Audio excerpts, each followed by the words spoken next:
The unlikely convergence of two public figures from vastly different realms, one a tech titan, the other a progressive lawmaker, has created a forceful moment in the national discourse. Their collaboration has ignited conversations in boardrooms and congressional hallways alike, signaling a shift in how power is balanced and challenged in modern America. This alignment isn't based on personal affinity, but on shared frustration over certain economic and environmental policies that they view as dangerous to long-term national interests. One brings an arsenal of technical knowledge, corporate clout, and a massive public platform. The other brings the sharp tools of political accountability, grassroots insight, and an unrelenting commitment to social justice. Together, their efforts symbolize more than a news cycle. They represent a pointed rebuke of decisions that threaten forward-looking policy. The spark came from budgetary revisions and proposed cuts to federal clean energy incentives, seen by many as a regression. At the heart of the outcry is the concern that years of progress in sustainability, innovation, and public-private partnerships are being undone by policies designed to reward legacy industries at the expense of the future. These two figures independently sounded the alarm, but it was their complementary messaging that created the most resonance. One criticized the economic short-sightedness of gutting future-forward sectors, calling attention to the loss of momentum in electric vehicle adoption and clean infrastructure expansion. The other exposed how such changes disproportionately harm marginalized communities, those already bearing the brunt of climate change and economic disinvestment. What emerged wasn't just a shared critique, it was a tactical campaign, each reinforcing the other across different platforms. In interviews, floor speeches, and digital broadcasts, their messages overlapped with striking consistency. Both warned that rolling back strategic investments in clean tech not only jeopardizes jobs but makes the country less competitive. One highlighted how the manufacturing sector, once hailed as a symbol of national strength, is now endangered by policy choices that favor short-term profits over long-term stability. The other laid bare how these cuts affect families on the ground, arguing that communities deserve air they can breathe, energy they can afford, and jobs they can keep. Their dual pressure exerted force on both cultural and political fronts. It wasn't just economists or environmentalists who took notice. Engineers, students, labor organizers, and even venture capitalists joined the chorus. Together, their advocacy helped to shift the framing of the issue. Instead of treating clean energy as an elite or niche concern, they redefined it as a public right and economic necessity. They also pulled the conversation away from abstract policy language and rooted it in tangible impact. One could speak to the kilowatts and R&D figures. The other told stories of families choosing between paying for power or prescriptions. There's an undeniable strategic advantage in this kind of coordination. One reaches millions with a single tweet, often catalyzing headlines with blunt assessments of governmental dysfunction. The other methodically builds cases, citing data and holding hearings, crafting persuasive narratives inside the machinery of democracy. When one draws attention with bold critiques, the other substantiates those claims with legislative evidence and lived experiences. That synergy has proved difficult to ignore. The coverage has transcended traditional partisan echo chambers, appearing on financial news, environmental forums, and progressive political shows alike. What makes this moment particularly compelling is that the alliance defies typical political lines. It's not a left versus right scenario, but a forward versus backward argument. They challenge the inertia of outdated priorities with a vision that's both practical and principled. Critics have struggled to discredit the pair, often resorting to personal attacks instead of policy counterpoints.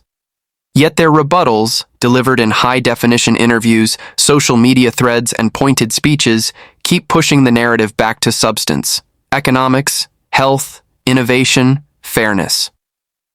Their collaboration has also opened up new pathways for civic engagement.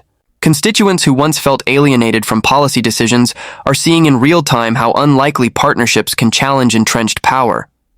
Young voters in particular are watching closely, drawn to the mix of technical fluency and moral urgency.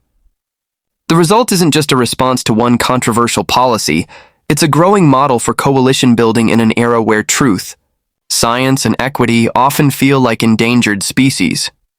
In a political landscape often ruled by cynicism, This moment of cooperation feels different, not because it's idealistic, but because it's grounded in mutual recognition of stakes too high to ignore.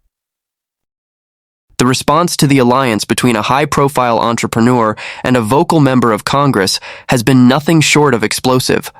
What began as a policy disagreement quickly unraveled into a cascade of emotional outbursts, verbal retaliation, and increasingly erratic behavior from one political figure who clearly felt threatened by the growing momentum of their opposition.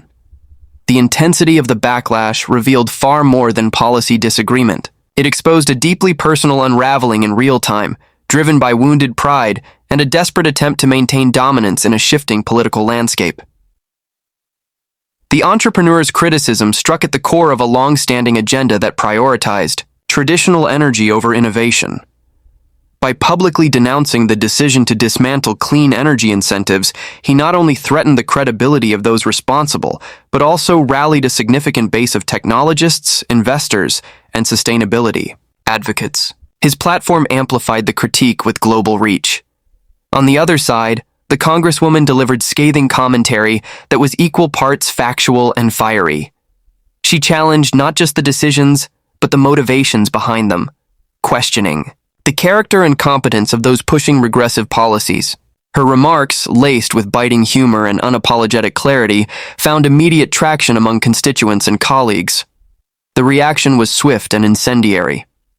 There was no effort to address the concerns substantively, only a barrage of insults, aimed squarely at both critics.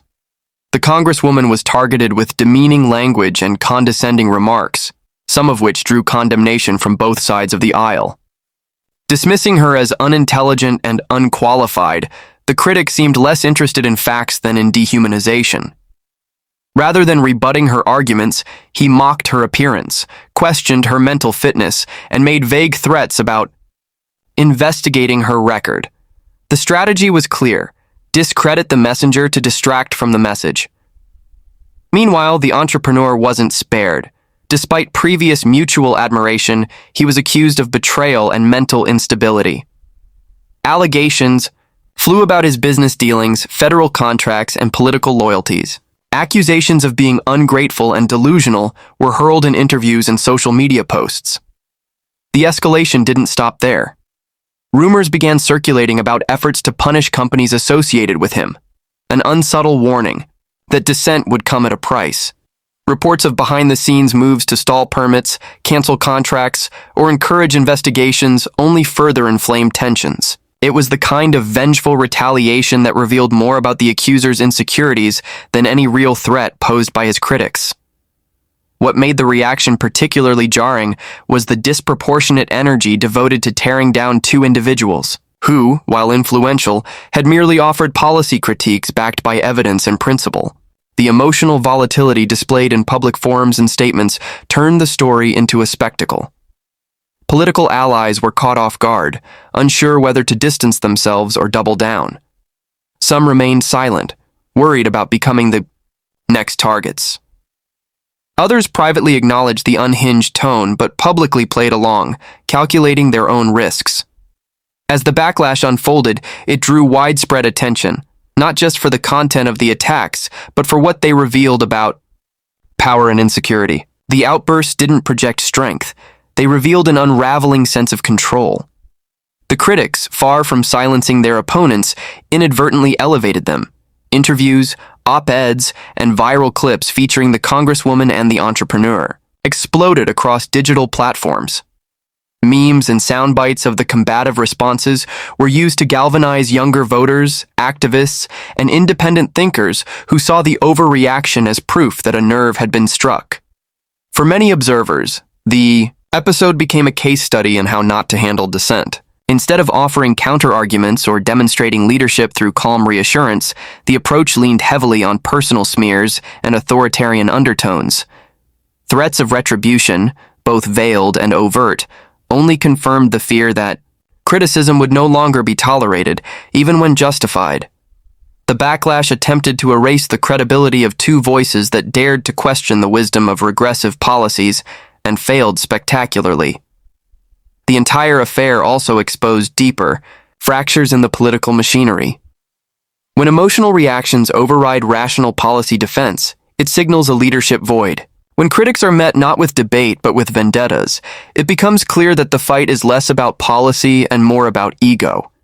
The vitriol directed at the Congresswoman in particular underscored the double standard often faced by women of color in leadership, where boldness is met with disdain and competence is dismissed as insolence. But instead of retreating, she leaned in, matching every insult with sharper clarity and louder truth. Public support for the duo grew not just because of what they stood for, but because of how they were attacked. The backlash turned them into symbols, one of innovation under siege, the other of accountability under fire. Their composure in the face of chaos further reinforced their message, while the tirades from their detractor revealed just how fragile some political strongholds have become. The fallout from this unexpected political and technological alliance has erupted into a national firestorm. It's not just a disagreement confined to backroom briefings or committee hearings. This has played out on the largest stages of public discourse. Every corner of media, from legacy cable news outlets to fringe social platforms, has seized on the drama with relentless coverage.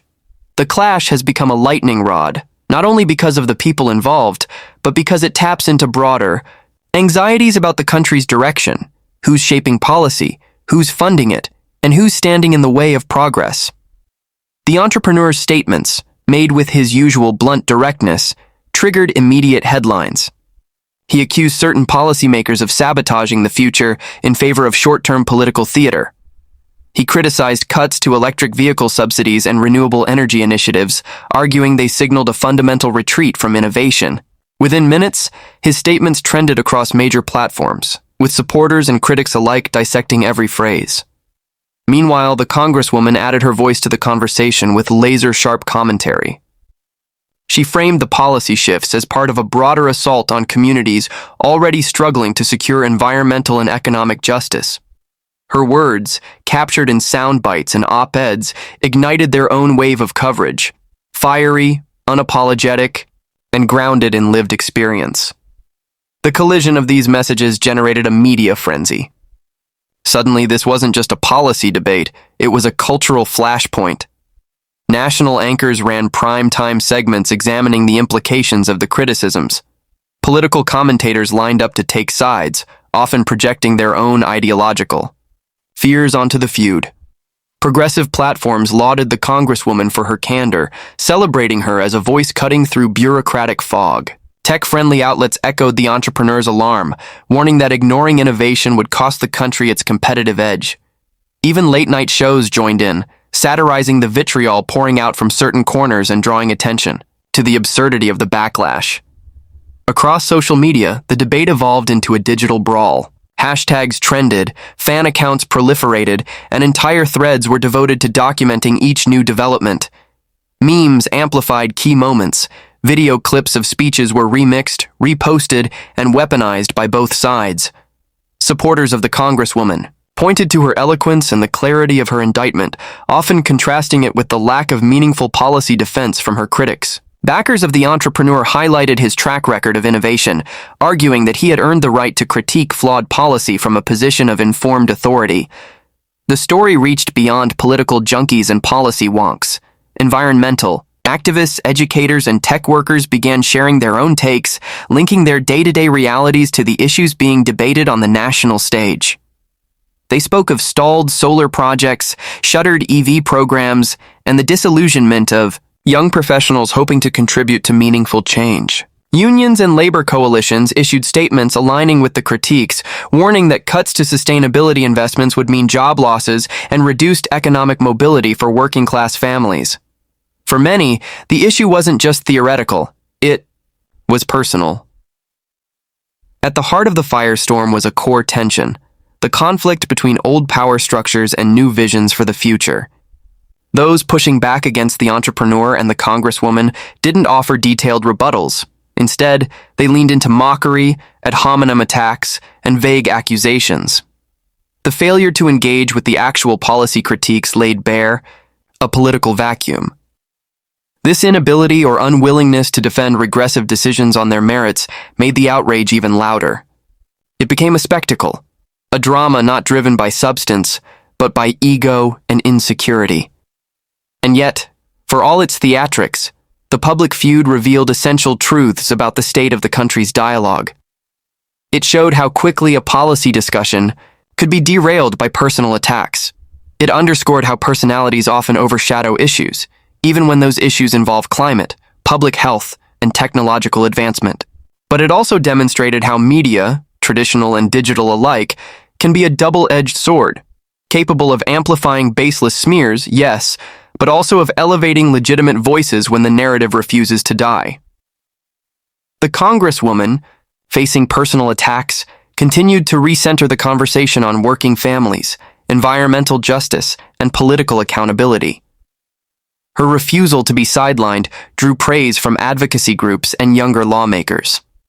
The entrepreneur, accused of being ungrateful or unstable, leaned into transparency, publishing internal data, calling for open debate, and challenging critics to engage with facts rather than fear. Their dual commitment to substance over spectacle helped reframe the debate, even as it raged across platforms. Amidst the noise, their messages cut through: a demand for responsible governance, visionary investment, and the courage to stand against entrenched interests. The public attention may have begun as a scandal, but it evolved into something far more vital, a moment of reckoning where the stakes of inaction became impossible to ignore. What began as a pointed critique from two very different but high-profile individuals has quickly evolved into a revealing moment for the broader political landscape. Their unified stance, though rooted in specific objections to energy policy, rollbacks, and budgetary priorities, has now become emblematic of a deeper and more consequential divide. This is no longer just a conflict over clean energy incentives or federal contracts. It has become a symbolic battleground for larger forces at play in modern governance.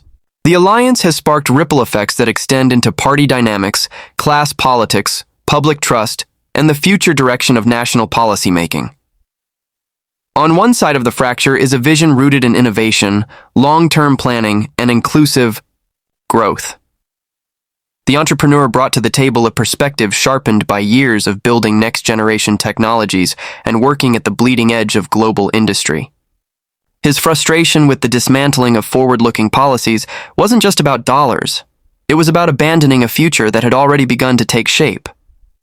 On the other side stood a lawmaker who articulated the concerns of every day. People left vulnerable by short-sighted policy changes. Her warnings weren't speculative. They were grounded in the lived realities of families who depend on stable energy prices, clean air, and meaningful job opportunities. Together, their perspectives exposed a much wider fault line, a fundamental disagreement about who government should serve.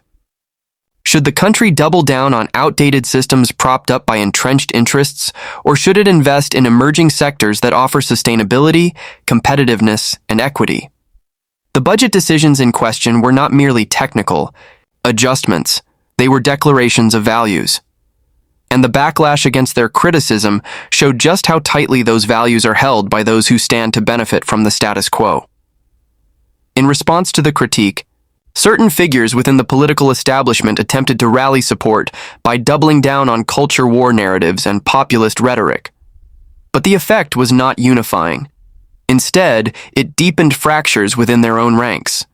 Some conservative voices expressed quiet concern about the policy implications, particularly the long-term economic impact of retreating from the clean energy transition. Centrist politicians worried about alienating younger voters and forward-looking business leaders. Even among traditional allies, there was discomfort with the scorched earth approach used to silence dissent. This moment has also forced a reckoning within the business world.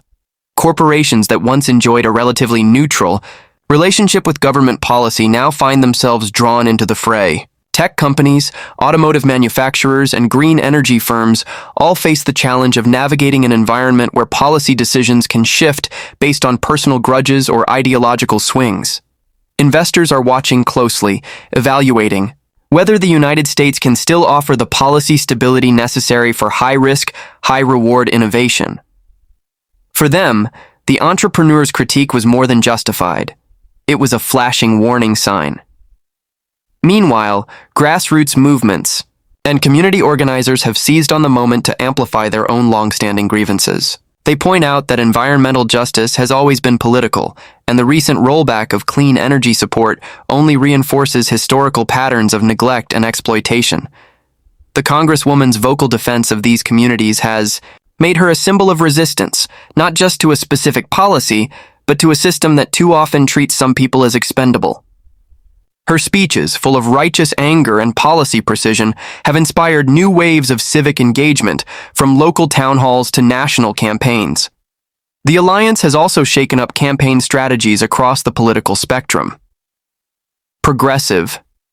Challengers are now more likely to center environmental and technological issues in their messaging, emboldened by the public support generated by this very public dispute. More traditional candidates, sensing the shift in public sentiment, are being forced to clarify their positions or risk appearing complicit. The result is a realignment, slow and uneven but undeniable, in the way key policy issues are prioritized and communicated. Perhaps most significantly, the episode has changed how people view leadership.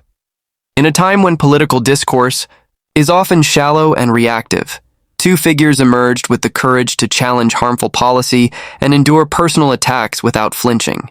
They didn't just push back, they showed what accountability, clarity, and conviction can look like in practice. Their collaboration demonstrated that change doesn't require ideological purity or personal allegiance. It requires shared principles and the willingness to stand up when it matters most. This realignment, driven by both confrontation and cooperation, is still unfolding. But its initial tremors have already sent a powerful message. The future will not be decided quietly, and those with vision, regardless of their background or industry, will be central in shaping what comes next. The rules of engagement are changing, and, with them, the shape of the political landscape itself. As the dust settles around this clash of vision, values, and voices, one truth has become undeniable. The future of policy, especially around technology, energy, and equity, can no longer be written behind closed doors or dictated solely by traditional power players. The alliance between an outspoken entrepreneur and a fearless congresswoman didn't just stir controversy, it opened a necessary portal into how deeply broken some parts of the system have become. Their unified critique didn't simply challenge specific budgetary decisions, it exposed the fragility of institutions that buckle under scrutiny and lash out when questioned. More importantly, this moment has shifted public expectations. People now expect more than performative leadership. They want results rooted in data, justice, and long-term sustainability. The public is no longer content with slogans or partisan blame games. They want to see collaboration that cuts across boundaries, grounded in solutions that actually work. And when voices rise to challenge dysfunction, they must be met with debate, not personal destruction. What this episode revealed is that the loudest reactions often come not from confidence, but from fear. Fear of being replaced, of being wrong, of being held accountable. Despite the chaos and noise, the underlying message struck a powerful chord. Integrity still matters. Facts still matter. And when people come together, even from wildly different sectors, to call out dangerous policy and demand better, something shifts. This wasn't just a collision, it was a reckoning. One that shook foundations, exposed fault lines, and challenged everyone watching to consider where they stand. The Congresswoman and the entrepreneur didn't ask for a political storm, but they weathered it with clarity and conviction. And in doing so, they offered a roadmap for others to follow. As the political machine spins, recalibrates, and tries to contain the fallout, a different kind of energy is rising outside it. It's coming from the young, the innovative, the disillusioned, yet determined. It's coming from communities long ignored but newly awakened. And it's coming from people who watched this firestorm not with fear, but with hope, that the status quo is no longer untouchable, and that truth, when spoken loudly and clearly enough, still has the power to disrupt even the most entrenched systems. Ultimately, the outcome of this clash won't be defined by the volume of the outrage or the pettiness of the attacks. It will be defined by what comes next, by whether institutions evolve, by whether more leaders find the courage to speak boldly, and by whether citizens stay engaged long after the headlines fade. Because if this moment has taught us anything, it's that leadership doesn't always look like what we've been told. Sometimes it comes from the ones willing to say what others won't, to risk what others fear, and to build alliances where others see only division. That's where real change begins.